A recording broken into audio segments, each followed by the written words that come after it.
जय हिंद साथियों। अभी लगातार मैं कुछ ना कुछ काम के माध्यम से आप लोगों के बीच बना रहता हूं और अभी जैसा कि आप सभी लोगों को पता है कि गढ़मुक्तेश्वर विधानसभा से समाजवादी पार्टी से मैं भी इस बार प्रयास कर रहा हूं कि गढ़मुक्तेश्वर विधानसभा का नेतृत्व करने के लिए मैंने भी आवेदन किया हुआ है और मैं भी इस बार प्रयास कर रहा हूं कि भावी विधानसभा प्रत्याशी के रूप में मैं गढ़मुक्तेश्वर से तैयारी कर रहा हूं। आप सभी लोगों को जानकारी है, पिछले कई वर्षों से लगातार मैं गढ़मुक्तेश्वर विधानसभा की जनता के लिए दिन रात खड़ा हुआ हूं और लगातार उनके बीच रहकर कार्य कर रहा हूं। चाहे शिक्षा की बात हो, चाहे नौजवानों के रोजगार की बात हो, चाहे स्वास्थ्य की बात हो या कोई भी हमारे क्षेत्र की समस्या हो, लगातार उनको उठाने की और उनके समाधान करने की हम लोग प्रयास कर रहे हैं। और जो वहाँ की जनता है, कैसे आने वाले समय में उनका जीवन बेहतर हो, इसके लिए हम लगातार प्रयास कर रहे हैं। और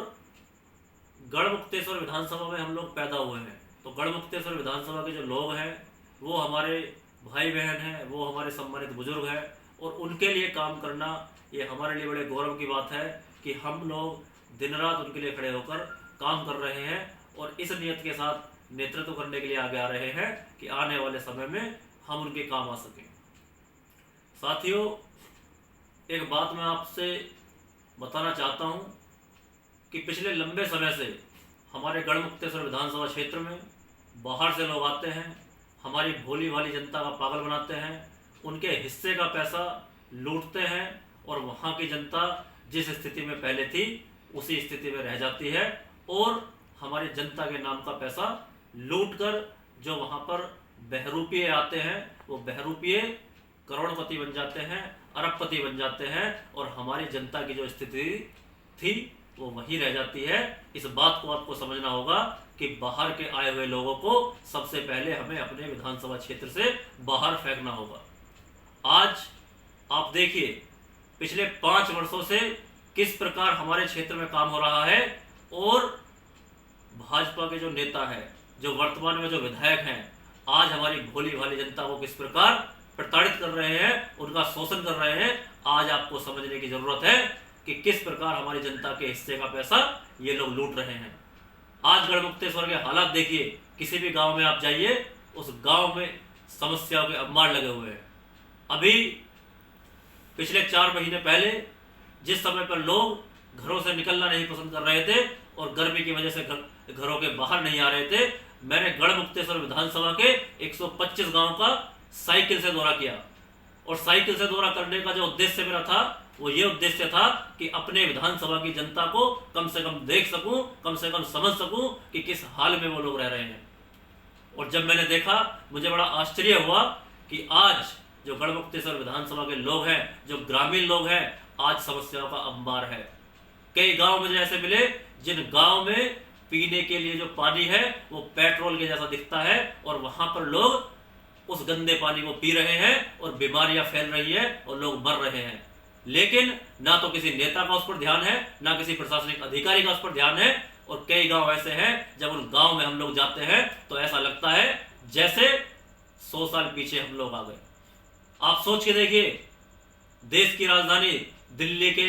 इतना नजदीक जो हमारी गढ़मुक्तेश्वर विधानसभा है, लगभग 60-70 किलोमीटर हमारे दिल्ली से पड़ती है, देश की राजधानी से पड़ती है। लेकिन उसके बावजूद भी जो वहां पर गांव का हाल है वो आज भी ऐसा लगता है जैसे 100 साल पहले हम लोग कहीं आ गए। ना वहां पर शिक्षा की कोई अच्छी व्यवस्था है, ना नौजवानों के लिए रोजगार की व्यवस्था है, ना स्वास्थ्य के लिए कोई अच्छी वहां पर फैसिलिटीज है। आप समझिए इन चीजों को कि किस प्रकार हमारी गढ़मुक्तेश्वर विधानसभा में बाहर से लोग आकर हमारे हिस्से का पैसा लूटते हैं और हमारे हिस्से की जो चीजें होनी थी उनको ना कराकर अपने घर बढ़ते हैं। वहां के जो नौजवान हैं, उन नौजवानों से मैं बताना चाहता हूं, साथियों, अब ये आपकी जिम्मेदारी है। क्या हम इसी प्रकार दूसरों के हाथे लुटते रहेंगे या हम जागरूक होकर, एकजुट होकर, समस्याओं को समझकर इन समस्याओं से निजात पाएंगे? ये गढ़मुक्तेश्वर विधानसभा के नौजवानों को इस बार देखना है, समझना है कि क्या हम लोग इसी प्रकार दूसरों के हाथों लुटते रहेंगे? क्या हम इसी प्रकार बाहर के लोगों के तले दबे रहेंगे? क्या हमारा नेतृत्व बाहर के लोग आकर करेंगे या फिर गढ़मुक्तेश्वर विधानसभा के लोग अपने बीच का व्यक्ति निकालकर अपने क्षेत्र की समस्या को समाधान करेंगे। ये वहां के नौजवानों को, वहां के सम्मानित बुजुर्गों को, वहां की सम्मानित महिलाओं को ये बात समझनी है, ये बात देखनी है कि जिस प्रकार इतने दिनों से हम पर बाहरी लोग राज करते आए हैं, हम उनको फिर से पनाह देंगे या हम अपने बीच का व्यक्ति निकालकर ऐसा व्यक्ति निकालेंगे जो दिन रात हमारे बीच खड़ा रहे, जो हमारे सुख दुख को समझता हो, जो हमारे बीच का हो और जो जनता की आवाज को उठा सके और विधान सभा जाकर दिन रात अपनी विधानसभा की जनता के लिए काम करे। ऐसा आपको व्यक्ति चाहिए या ऐसे व्यक्ति चाहिए जो जनता के हिस्से का पैसा डकार कर अपने घर भर रहे हैं। ये इस बार निर्णय लेना है गढ़मुक्तेश्वर विधानसभा की जनता को। और मैं आप सभी लोगों से बताना चाहता हूं कि पिछले 5 वर्षों में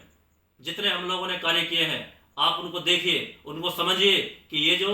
व्यक्ति है ये किस नियत के साथ आगे बढ़ रहा है। और मैं आपको यकीन दिलाता हूं कि पिछले 5 वर्षों में कोई एक दिन आप ऐसा नहीं पाएंगे जिस दिन मैंने जनता के बीच रहकर काम ना किए हों। और ये सिर्फ इसलिए क्योंकि वो गढ़मुक्तेश्वर विधानसभा मेरे लिए राजनीति करने का कोई मंच नहीं है, मेरे लिए राजनीति करने का कोई क्षेत्र नहीं है। गढ़मुक्तेश्वर विधानसभा मेरी अपनी विधानसभा है, वहां पर मैं पैदा हुआ हूं और वहां पर मुझे मरना है। लेकिन मुझे दर्द होता है, मुझे तकलीफ होती है जब मैं देखता हूं कि हमारी विधानसभा में किस प्रकार बाहर के लोग आकर राज करते हैं और किस प्रकार वहां की भोली वाली जनता का पैसा लूट कर अपने घर भरते हैं, तो मुझे दुख होता है। और इस दुख को मैं बर्दाश्त नहीं कर पाता और मुझे इस बात का भी दुख होता है कि क्या गढ़मुक्तेश्वर विधानसभा में कोई भी नौजवान ऐसा नहीं बचा जो अपनी विधानसभा का नेतृत्व कर सके। और इसी विचार के साथ, इसी सोच के साथ इस बार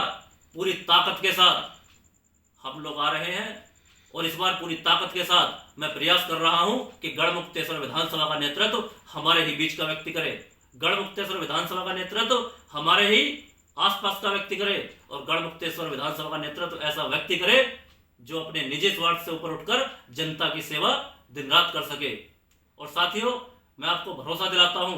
कि जिस प्रकार मैं पिछले 5 सालों से निरंतर काम कर रहा हूं, आगे भी ऐसे काम करता रहूंगा। और अब ये आप लोगों की जिम्मेदारी है कि मुझे किसी भी कीमत पर कमजोर नहीं पड़ने देना है। आप लोगों की जो मैं लड़ाई लड़ रहा हूं, मेरा साथ देना है, मेरा सहयोग करना है, मेरे साथ खड़े रहना है और मुझे इतना मजबूत करना है कि आपके बीच का व्यक्ति कमजोर नहीं पड़ना चाहिए। क्योंकि मैं आपकी आवाज बनकर गढ़मुक्तेश्वर से लेके लखनऊ तक उस आवाज